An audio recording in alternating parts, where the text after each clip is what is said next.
Welcome to The Explainer. So, how does a single gunshot in a, pretty remote corner of Europe manage to set the entire world on fire? That's what we're digging into today, the chain of events that led to the first truly modern global war.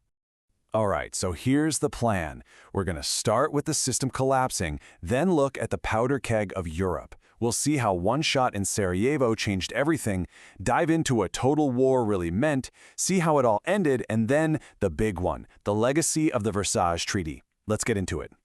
Okay, so first up, how did the system that kept the peace in Europe even collapse? To get to the bottom of that, you really have to look at the clash between two major players. On one side, you have the cautious old statesman, Bismarck, and on the other, the super-ambitious young emperor, Kaiser Wilhelm II. So this slide, wow, it really captures a massive shift in German foreign policy. You see, Bismarck, the guy who basically built modern Germany, he got it. He knew the biggest threat was a France looking for revenge. So his whole game plan was simple. Keep France isolated, keep Europe stable. But then, Kaiser Wilhelm II shows up. What does he do? He fires Bismarck and just shreds the old playbook. He started talking about Germany's place in the sun, a global empire. And that single-minded, aggressive ambition, it was going to change everything. And believe me, Wilhelm's ambition wasn't just empty words. Take his 3B policy, this plan for a railway stretching all the way from Berlin to Baghdad. I mean, think about it. This was a direct challenge to the other big powers. It wasn't just about, shipping goods. No, this was about projecting German power deep into the Middle East. It messed with Britain's route to India. It stepped on Russia's toes in the region. It was basically Germany shouting to the world that they were done playing by the old rules. So what was the result of all this? Well, here you have it. Germany's aggressive moves, they completely backfired. Instead of making Germany stronger, it just pushed its rivals into each other's arms. France, which was supposed to be isolated, suddenly has an ally in Russia. And Britain? Well, they got really nervous about Germany's growing navy, so they joined in, forming what's known as the Triple Entente. And just like that, Europe was split right down the middle. Two huge, armed camps just staring each other down. Okay, so you've got these two hostile camps, right? The great powers are all divided. It's pretty clear it's only going to take one little spark to set the whole continent on fire. And that spark? Well, it was about to be lit in a really volatile region known as the Balkans. And why the Balkans? I mean, this place was just a perfect storm of instability. You had the Ottoman Empire, the sick man of Europe, basically crumbling apart, leaving this huge power vacuum. And who wanted to fill it? Well, both Austria-Hungary and Russia, of course. And at the same time, you have this powerful wave of Slavic nationalism bubbling up from below, with Serbia dreaming of creating this big, united South Slav nation. It was a total collision course between old, dying empires and brand new, fiery nationalisms. And those short, brutal Balkan wars you see on the timeline, they were basically a dress rehearsal for the main event. Sure, they redrew the map a bit, but they didn't really solve anything. All they left behind was bitterness and a ton of ambition. Serbia came out of it stronger and more determined than ever. Meanwhile, Bulgaria and the Ottomans, who felt totally cheated, started drifting closer to Germany. You can see how all the pieces are starting to fall into place for the big one. All right, now we get to it. The moment the first domino falls. This one act of political violence just kicks off a catastrophic chain reaction. The assassin, a Serbian nationalist, was part of a movement dead set on freeing South Slavs from Austro-Hungarian rule.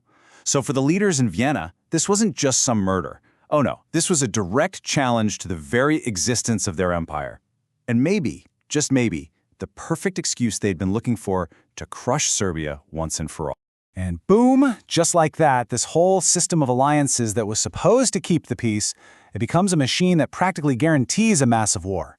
Each step was an almost automatic reaction of the one before it, all locked in by these rigid treaties and inflexible war plans. Germany's decision to invade neutral Belgium, that was the final domino. It forced Britain's hand, and in just over a month, a regional crisis had exploded into a full-blown world war. And everyone thought, oh, it'll be over by Christmas. They couldn't have been more wrong. This wasn't going to be a quick war. It was about to evolve into something the world had never, ever seen before. Suddenly, the lines between the front line and the home front just blurred. Governments took over factories, they started rationing food, and they unleashed massive propaganda campaigns to keep everyone committed to the fight. Women started pouring into the workforce in numbers nobody had ever seen before, taking the jobs of the men sent to the front. The war effort, quite literally, touched every single part of society. And out on the battlefield, technology was transforming it into this horrific industrial-scale slaughterhouse. You see, defensive tech like the machine gun was way ahead of the old-school offensive tactics. The result? The bloody, muddy stalemate of trench warfare. So both sides got desperate. They started rolling out new weapons: tanks, poison gas, submarines, anything to try and break the deadlock. But instead of finding a path to victory, they mostly just found more efficient and more terrifying ways for people to die. The sheer scale of the slaughter, it's almost impossible to comprehend. A single battle, just one, like the Battle of the Somme, resulted in over 1 million casualties. 1 million. And for what?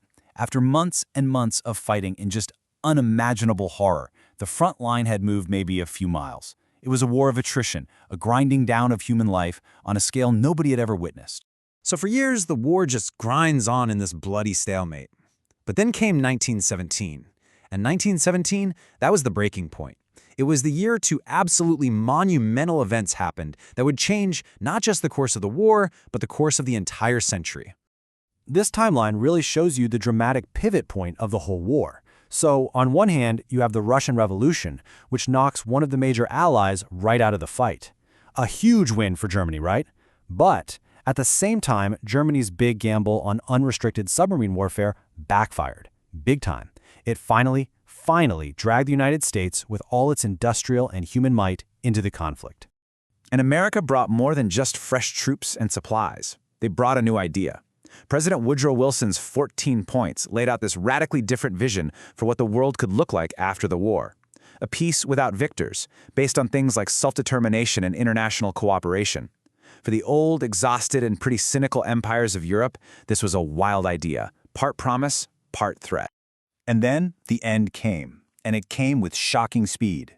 A final, desperate German offensive fizzled out, and the Allied counterattack, now supercharged with American troops, was just unstoppable. Meanwhile, back in Germany, people were literally starving. A mutiny by sailors at Kiel sparked a full-blown revolution that actually toppled the Kaiser. A new German government was thrown together, and its first act was to sue for peace. So the guns fell silent. But believe it or not, the hardest part was still to come. After 4 years of destruction on a scale no one had ever imagined, how do you even begin to put the world back together and build a lasting peace? Well, the peace treaty they came up with, the Treaty of Versailles, was incredibly harsh, especially on Germany. It was really designed to punish them and make sure they could never, ever start another war. Wilson's idealistic 14 points? Yeah, those were mostly pushed aside for the more immediate security concerns of France and Britain. Germany was forced to accept a war guilt clause, taking all the blame. They were hit with crippling financial payments, and their territory and military were stripped away. And the kicker? They weren't even invited to the negotiations. They were just handed the treaty and told to sign. And this leaves us with one of the biggest, most debated questions of the entire 20th century. Did the Treaty of Versailles actually solve the problems that caused the Great War in the first place? Or did the humiliation and the economic crushing it imposed on Germany just end up planting the seeds for an even bigger, even more devastating conflict just 20 years down the road? That's a question that, honestly, still echoes through our world today.